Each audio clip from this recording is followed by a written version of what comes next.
work in Duluth, Georgia. After Ms. Webb pulled over, Officer Brown approached the vehicle.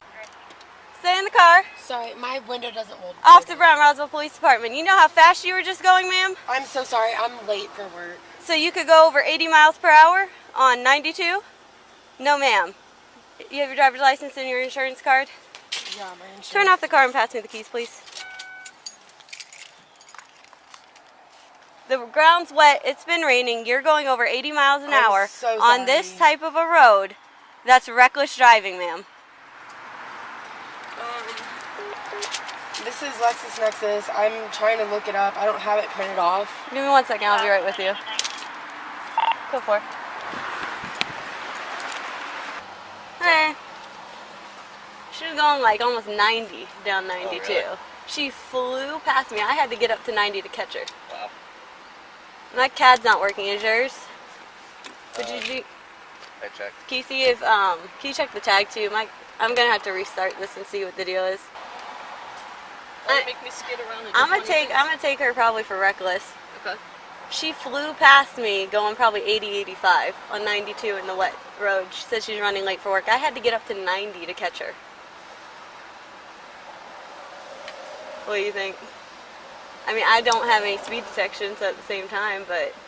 Here, Officer Brown admits that she was not equipped with any speed detection devices to get an accurate measurement of Ms. Webb's speed. While the law varies between states, in Georgia, individuals can be convicted of speeding or reckless driving based purely on an officer's visual estimate of their speed. Georgia's speeding laws are found in Section 40-6-180 of the Georgia Code, which reads that, quote, "No person shall drive a vehicle at a speed greater than is reasonable and prudent under the conditions, and having regard for the actual and potential hazards then existing." And Section 40-6-181, which states that no person shall drive a vehicle at a speed in excess of certain maximum limits. In the 1992 case of Brown versus State, the Court of Appeals of Georgia determined that an officer's testimony of his visual estimate of the defendant's speed was legally sufficient to support a speeding conviction, holding that, quote, "Opinion testimony of an eyewitness may be used to establish speed, its credibility being for the jury to determine, and such evidence is sufficient to authorize a jury to conclude that the speeding laws have been violated." Similarly, in the 2002 case of Stone versus State, the Court of Appeals upheld a conviction based solely on the visual estimate of speed made by an officer because, quote, "An officer's estimate of speed is sufficient to support a conviction on a speeding violation." The same evidentiary standard would apply to a reckless driving charge, which, according to Section 40-6-390 of the Georgia Code, occurs when an individual, quote, "drives any vehicle in reckless disregard for the safety of persons or property." In the 2003 case of Fraser versus State, the Court of Appeals of Georgia concluded that, quote, "Speeding, unaccompanied by other traffic violations, can form the basis for a reckless driving conviction if the state presents evidence that a defendant was driving at an excessive rate of speed given the posted speed limit and the driving conditions existing at the time." Considering these Georgia case law precedents, a court would almost certainly find that Officer Brown's testimony regarding her visual estimation of Ms. Webb's speed was sufficient evidence to sustain a conviction for speeding and possibly reckless driving, although a jury could find that her admission that she did not know the exact speed made her testimony less credible. However, it's important to recognize that this standard is specific to Georgia law, and some other states prohibit convictions based solely on visual estimates of speed. No, but you can use the fact that you were going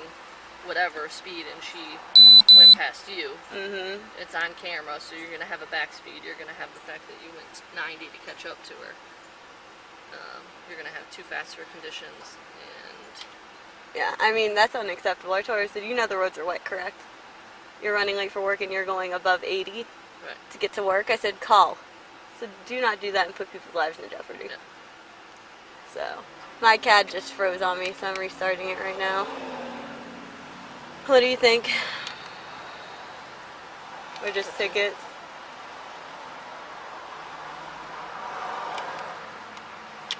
Atlanta answer or Roswell answer?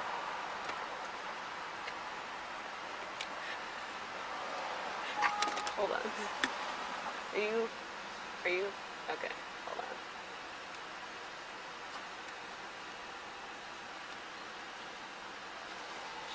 Thank you. Active. Valid. Yeah, sorry, she did it. Unavailable. My CAD's not working.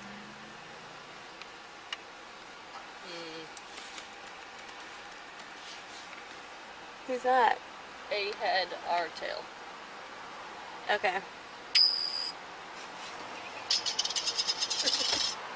Off camera, Officer Wilson pulls up a coin flip app on her phone and states, quote, "A head, R tail," meaning that if the coin lands on heads, then Ms. Webb should be arrested, but if the coin lands on tails, she should be released. Regardless of the result, Officer Brown would have been within her authority to arrest Ms. Webb under both Georgia law and the U.S. Constitution. Under Section 40-6-1 of the Georgia Code, most traffic offenses in the state are criminal misdemeanors, including speeding and reckless driving, and Section 17-4-20 allows officers to arrest individuals for crimes without a warrant if, quote, the offense is committed in such officer's presence. Even if state law did not allow for arrests for these offenses, the Supreme Court has established a blanket rule that if a warrantless arrest for an offense committed in the officer's presence is supported by probable cause, it is constitutionally permissible. In the 2001 case of Atwater versus City of Lago Vista, the Supreme Court held that, quote, if an officer has probable cause to believe that an individual has committed even a very minor criminal offense in his presence, he may, without violating the Fourth Amendment, arrest the offender, despite noting that the incidents of the arrest in question were, quote,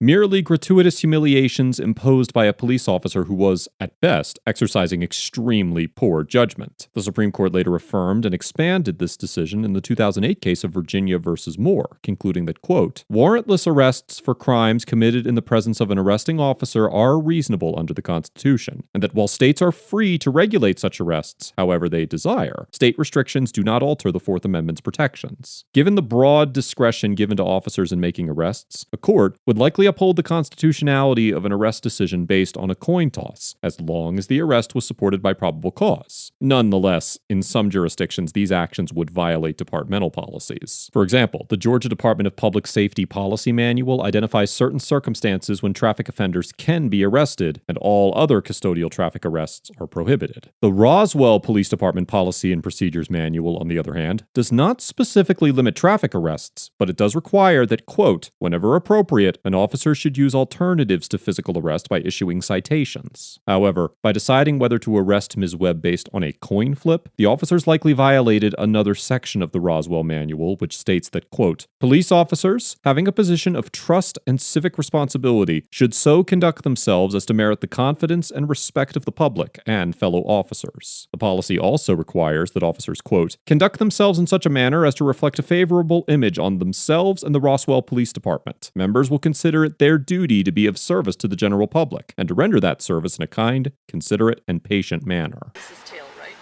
Yeah, so really. 23. Michael Jordan? Hi. So I got too fast for, let me write this down. Too fast for conditions. Is it Riders- reckless? Yeah, you can do reckless, and then speeding. And you're just going to have to mark the pace one instead of the... I mean, And then either way, the speed limit here is what, 45? Yeah. 45. She was going way. Yeah. I mean, because I haven't done one like speeding like that, so that's why you're I'm gonna a little bit you're unsure. Gonna do the patrol vehicle spot, and then it's going to ask you for moving or not moving, and you're going to do moving. Can you help me do these dang tickets? My CAD won't even log me in. Just to catch up to it. Sorry. Alright, I'm gonna go. Yeah, that's not okay. Yeah.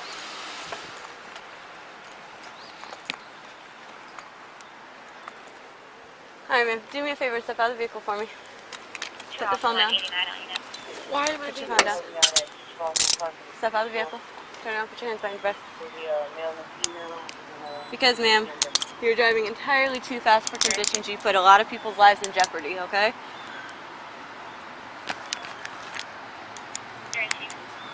Double locking these so that they don't tighten on you. Do you me a favor and step in front of my vehicle, ma'am? Step in front of my patrol vehicle. Do you have anything? Do you have anything? Do you have anything in your pockets? Do you have anything on you? Poke, stick, or stab me? Any drugs, paraphernalia, anything like that? Okay. You have a bond. Return to the side for me. Here, move on, Burkett. I'm just gonna shake this out, okay?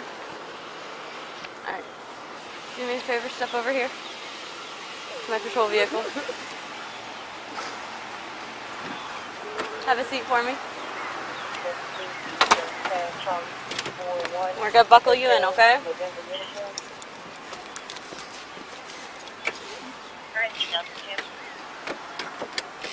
Alright.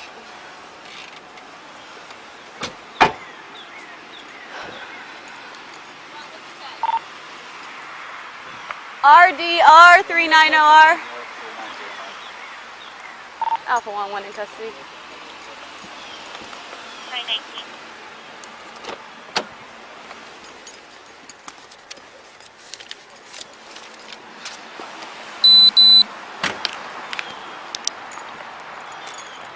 Alpha 1, can you please start me at 85?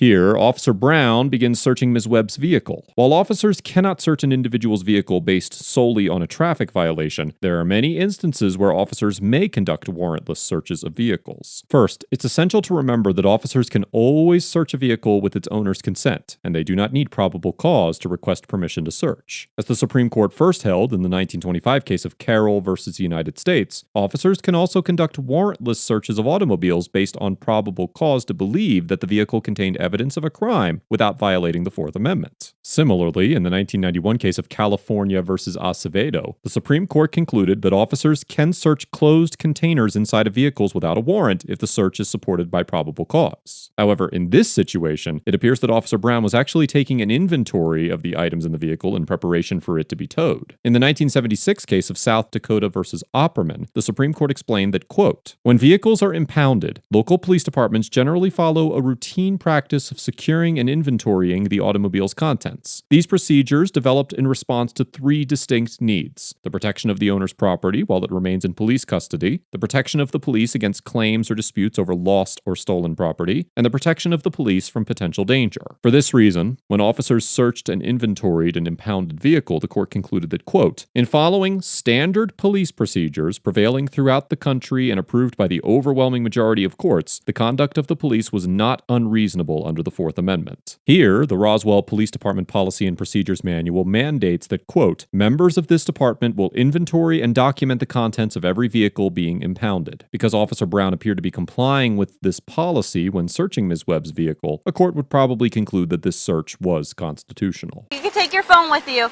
Now your makeup bags and all that. Is it okay to leave those in the car? Cause you can make a phone call, but that's all you can do. If you want to call them, you're allowed to call them, but... Okay. Give me 1 second, I'll let you call them, okay?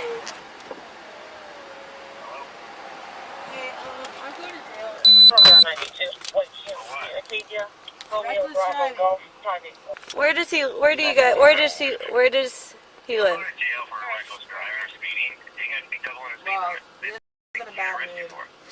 Okay, have a good day, sir. There's no reason that I should be letting go right now. Okay.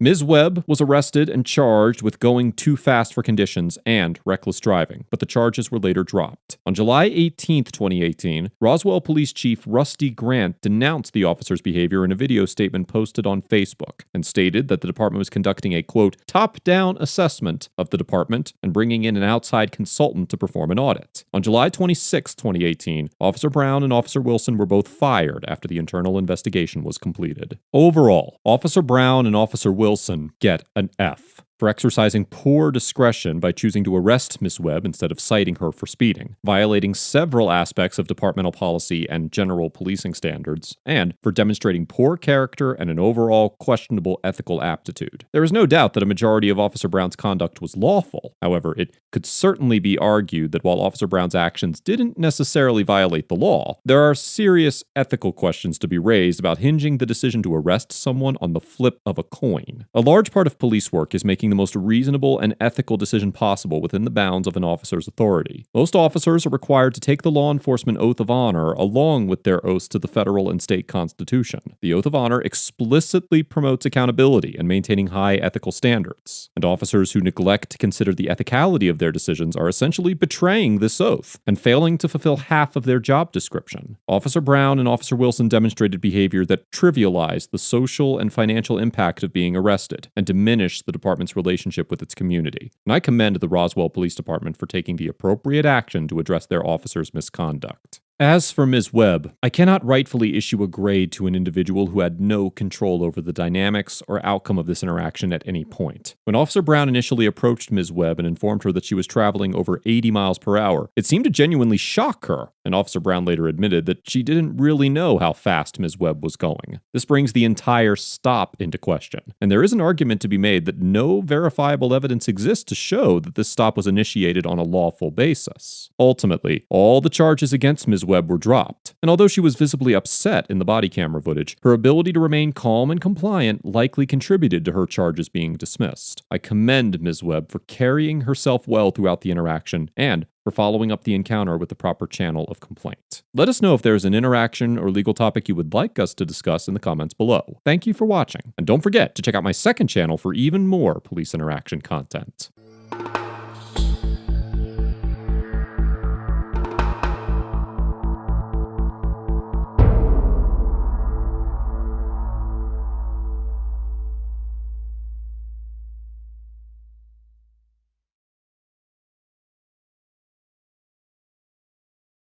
Thanks for watching. Drop a like, leave a comment, and don't forget to subscribe.